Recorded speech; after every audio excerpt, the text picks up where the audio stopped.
Good evening, beloved. Let's ask and answer the question tonight. My question to you, and I want you don't answer quickly. I want you to really give this some considerable thought. Is fear robbing you of success? And for those of us who are single, is fear robbing you of real love? For those of you who are in relationships, is fear robbing you from having a deeper, more intimate relationship with the person you're with? For those of us who are married, is fear robbing you of having a deeper, more intimate connection in terms of not two people who are coexisting, but two people who are becoming one? Is fear preventing you from doing that? Because listen, real love is a choice. It's a conscious decision. It's not something we fall into, although we use that hyper romanticized term, oh, falling in love. We've read books. I know I am. I'm a nerd. So I've read a ton of books. We've all seen a ton of movies. I got a top 10 list of all time love stories, right? Beginning with Love Jones. Shout out to Lorenz Tate and the great Nia Long. So I'm a movie buff. I'm a voracious reader. I've probably read just this year alone, probably about 3 books, maybe 3 or 4 books on love and relationships. And so my question to you is, is there a fear that's a pre-existing condition? A pre-existing condition, like something you went through in your childhood, something you went through in high school, college, or whatever. Famously, Will Smith in the movie Hitch, we see how Hitch became who he became because of this girl that he was dating in college, and he was absolutely head over heels in love with her. But she didn't really love him like that, right? She liked him a lot, and they were intimate, but he ultimately caught her cheating, sitting up in a car in the rain, making out with another dude right there on the school campus. And he could not even understand it and figure it out for the life of him. But for many of us men who put in the work to get that inner healing after a betrayal, after a bad breakup, or even after a divorce, for those of us who put in the work to do that, it helps you to become a much better, much stronger man, a much wiser man. Ladies, for you, the same thing is true. It helps you to become more discerning. While trust is a necessary component and what I call one of the 5 pillars of a healthy love relationship, you got to have trust, but you learn that you can't trust everybody. And you also learn you cannot trust quickly. Trust must be earned, right? So I want to ask the question tonight. Listen, I'm not here for a long time because I got a class, and I've got several people that are registered for the class, and they can't wait to get to it. I can't wait to get to them. But I wanted to come in and just kind of broach this conversation tonight, asking a question. And I want you to answer the question for yourself. I want you to answer the question right here in the chat. Is fear keeping you from success, right? There is a real fear, a real phobia that hinders many of us, and we will make excuses for this situation, different situations that happen in our life, and we will call it something else. We will label it something else, okay?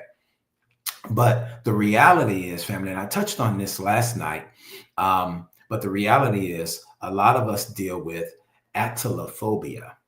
Atelophobia. Atelophobia is the fear of imperfection. It's the fear of not being good enough, or the fear of making a mistake. Many of you, myself included, you've been sitting on books. That's right. You are called. You've been chosen by God. Everybody can write, but not everybody is called to write. But you, sir, you, ma'am, you are called to write. That's right. And you know it. That book is dwelling on the inside of you. You're pregnant with that book like being pregnant with a baby. And the only reason why you haven't finished it yet is because of atelophobia, the fear of imperfection, the fear of being rejected, the fear that you may not be good enough, the fear of if I produce it and publish it, maybe no one will buy it. Yeah, that's really what it is. And we will come up with a myriad of excuses as to why we haven't done it yet. But the reality is, you're just struggling with fear. Atelophobia, the fear of not being good enough. The same thing is true in relationships. A lot of us, especially those of us who are single, you won't even try. I know a lot of you awesome, beautiful sisters, y'all ain't going out nowhere. You keep trying to put all the responsibility on us as men, talking about, well, it's the man's job to be finding us. Where these men at? Where these men at? Men are working. And on the weekend, men are resting in preparation for work. Men are pursuing their purpose. Men who are purpose-driven, spirit-led men, men who at least have a modicum of understanding regarding their purpose, they don't have time to be on social media and to do a whole lot of frivolous activities. Okay, especially for those of us who are in our 40s and 50s, man, we're trying to build legacy. We got one last strong chapter of our life, and we're trying to make it happen to make sure that we leave behind an inheritance for our children and our children's children. We're trying to make it happen, right? So, ladies, the question is not where are the good men? The question is, are you getting out as a woman who's waiting to be found? Are you findable? Or has fear got you to a place where you are reticent to even go out at all? That's a question for all of us to answer tonight. Amy, I see you, dear. Blessings to you. Amy said, nope, I'm still sitting at home. Listen, Amy, so it's good women like you that are sitting at home. And so when men do go out, men are saying, man, where are the good sisters out? Because we see the girls who are out here twerking. We see the girls who come out dressed half naked or all the way naked, because now it's become so fashionable where women are literally coming outside in sheer blouses with no bra on underneath, no camisole, no nothing, just all breasts hanging out. Yeah, it's real. So of course, we know those women aren't wives, right? That's not a woman I would be proud to take home. So we're not looking for them. We're looking for good women like you, Amy. We're looking for good women, but where y'all at? Y'all chilling. Like, hey, where's Sister Amy at? Hey, where's Sister Jones at? Hey, where's Sister Sharon at? What are you doing tonight? Nothing. Just chilling. Like bro man from the fifth floor.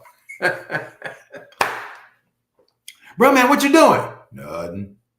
Just chilling. Oh my God. Listen. Hey, Miss Ty, good to see you. So listen, I came on tonight just briefly because I really wanted to kind of broach this conversation and just kind of stir up our thinking. But I do know it's Pentecost Sunday and a lot of people are engaged in a lot of activities. But for those of you who have been interested, and certainly those of you who have been to any of my classes in times past, I wanted to offer you the opportunity to join us for our purpose group coaching. Listen, the time now, the time will be at 7:27 Eastern time. This class begins in 30 minutes, 33 minutes to be exact, right at 8 p.m. Eastern, 7 p.m. Central, 5 p.m. Pacific time. Listen, the purpose group coaching is going to be phenomenal. It's going to be off the chain. You don't want to miss it. Tonight, we're going to deal with 5 fears that are preventing healthy love relationships. We're also going to talk about 5 different fears that are preventing success in business and in ministry. Some of you are highly anointed. You are trained.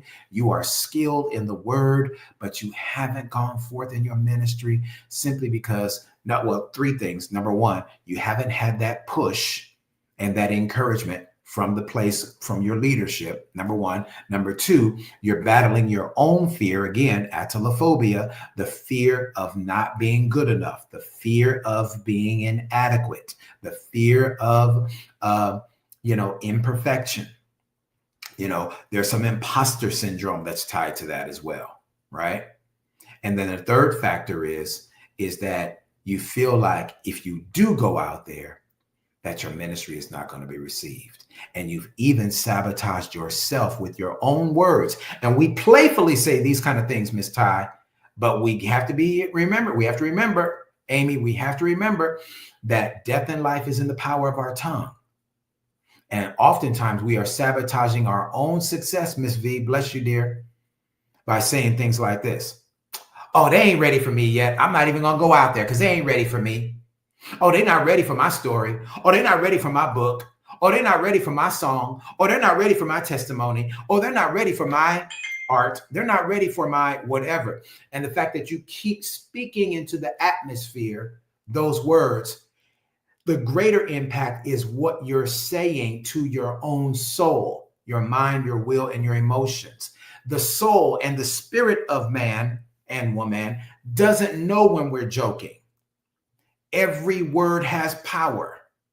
Every word matters. And so when you're saying these kind of things, you're literally programming your own mind, programming your own spirit, programming your own soul to come into agreement with what you said. They're not ready for me yet. And so guess what happens? You don't go forth. Why? Because they're not ready for me yet. You don't release the book. Why? They're not ready for me yet. You don't start the podcast show. Why?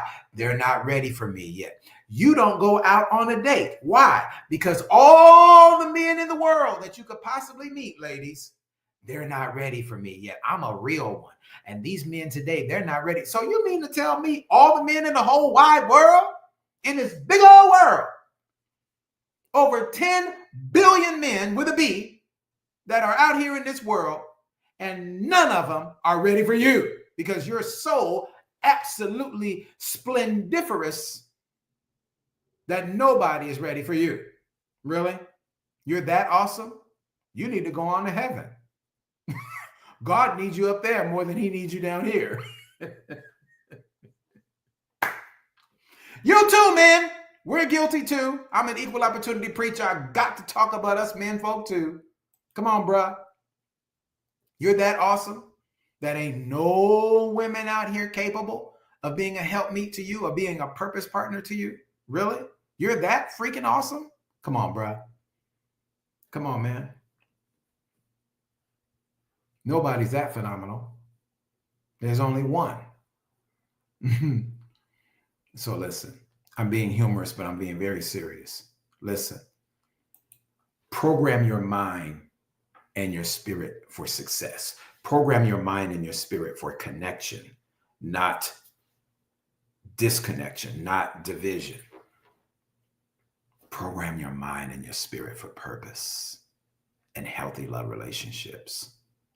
This is what we're going to be dealing with over the next 4 weeks in our purpose group coaching. We begin tonight on Zoom, 8 p.m. Eastern, 7 p.m. Central, 5 p.m. on the West Coast. It's going to be life-changing. You need to register. Jump on in. Listen, you can register via Venmo, Zelle, or Cash App. Somebody said, well, Dr. G, why don't you put up a landing page? Those of you that know me, you know I have a plethora of people that could do that for me literally in 2 hours.